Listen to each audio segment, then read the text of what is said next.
नमस्कार मु Deepti दीप्तिस full lab को आपण मानक बहुत बहुत स्वागत। आज आम कंदमूल बनैबा काकरा पिठा। एमती भी अलग अलग टाइप रो काकरा पिठा बनई थे किंतु कंदमूल ये जो काकरा पिठाटा ना बहुत टेस्टी लगे खाइबापी आ पूरा नरम बनी थाए। ये देखिपे पिठा आमर केते नरम होती। तो एमती जदि कंदमूल पूरा परफेक्ट नरम काकरा पिठा बनवाई चाहूँगी पूरा वीडियोटी को देखो स्किप न करिकी। आउ जदि रेसिपीटी पसंद आसूची प्लीज वीडियो को लाइक और शेयर कर दिंतु। तो कंदमूल काकरा पिठा बनवाई ये देखूँ 5 ରୁ 6टा मीडियम साइज मुझे कंदमूल।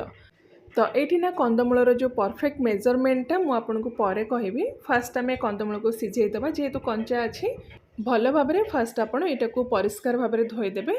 तापर गोटे स्टीमर आम यहाँ को स्टीम करवा। तो ये आम स्टीमर सीझेबा। आपण इडली छांचर भी यहाँ को सीझे पारे किंतु प्रेशर कुकर रे पानी सहित कंदमूल को आप सीझेबेनी से तार टेस्टा टिके कमी जाए बा कंदमूलटा टिके पाणिचिया लगे खाइबा को भल लगेनी। तो ये देखो स्टीमर मु आगु गरम करने रखीदे। एबे आम स्टीमर भितर सब कंदमूल देके ताको कवर करदबा। मीडियम फ्लेम रे एटा टिके नरम हवा जाए कुक करवा। से टाइम भितर आम पूर बनैबा। तो पूर पर ये देखो गोटे कप मुझे फ्रेश कोरा नड़िया ग्रेट करके भी आप यूज करें।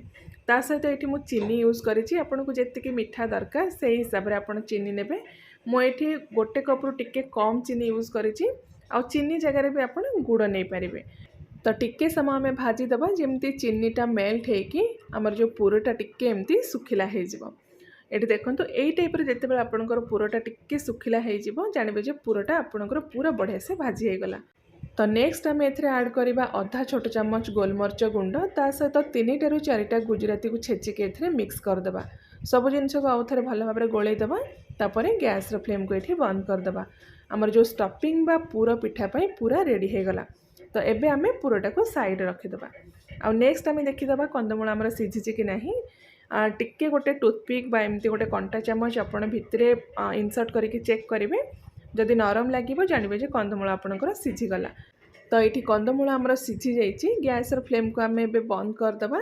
तापर ये जो कंदमूलटा पूरा ठंडा करदबा और ठंडा हो सारा पर तार चोपा सब आम बाहर करदबा।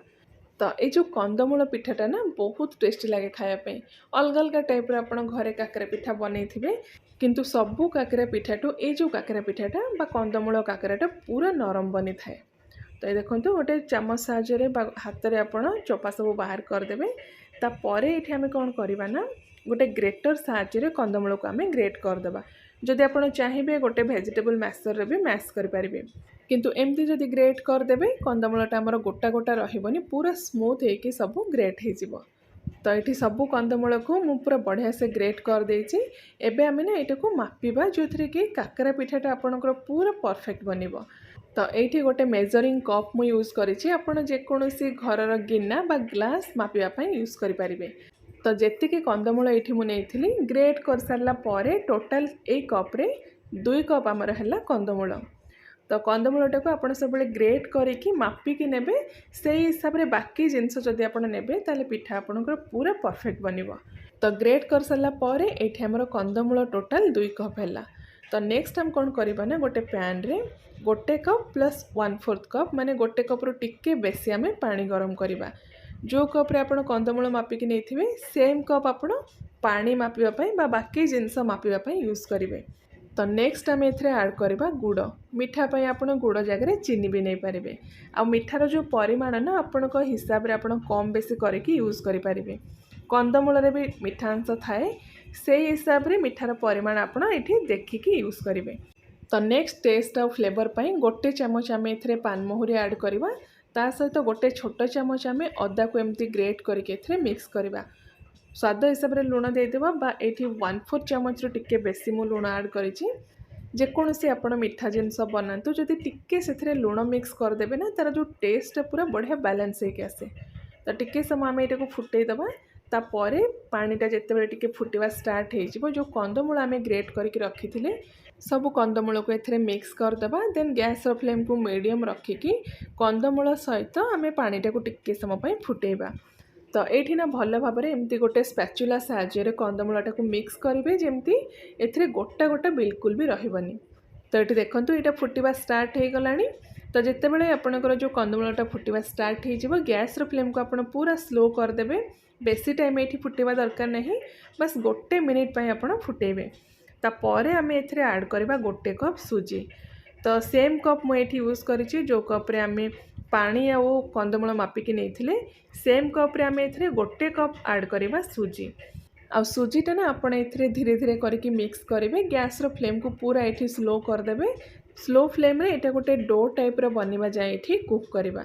तो बेसी टाइम लगे 2-3 मिनिट भितर आपणकर यहाँ पूरा बढ़िया से रेडी हो टाइप देखूँ गोटे डो टाइप जिते बनीज ना से गैस फ्लेम को आप बंद करदे। तो ये आमर यहाँ रेडी हो गला। गैस फ्लेम को ये बंद करदे। तापर कभर करके आम 4 ରୁ 5 मिनिट एमती छाड़ीदे। आ 4-5 मिनिट पर आमर देखिए डोटा टिके ठंडा हो जाइथिबो। गोटे प्लेट को एमती आम बाहर करदे। तापर हाथ में अल्प टिके तेल बा घी लगेगी भल भाव ये जो डोटा को चकटिबा पूरा स्मूथ आउ नरम हवा जाए आपण यहाँ को चकटेबे। तो 2-3 मिनिट टाइम लगे, या बेसी टाइम लगनी। जदि भल भाव आप यहाँ को चकटेबे बा डो आमर नरम रहिबो, पिठा भी आपणकर बहुत बढ़िया पूरा नरम बनिबो। ये देखो ये टाइप डोटा आमर पूरा स्मूथ आउ नरम रहिबा दरकार, ताहले पिठा भी आमर पूरा बढ़िया बनिबो। तो एबे कौन करबा ना हाथ में अल्प टिके तेल बा घी लगेगी आपन को जो साइज्र काकरा पिठा बनवार अच्छी सेतिकी पोर्सन नहीं कि पिठा बनेबे।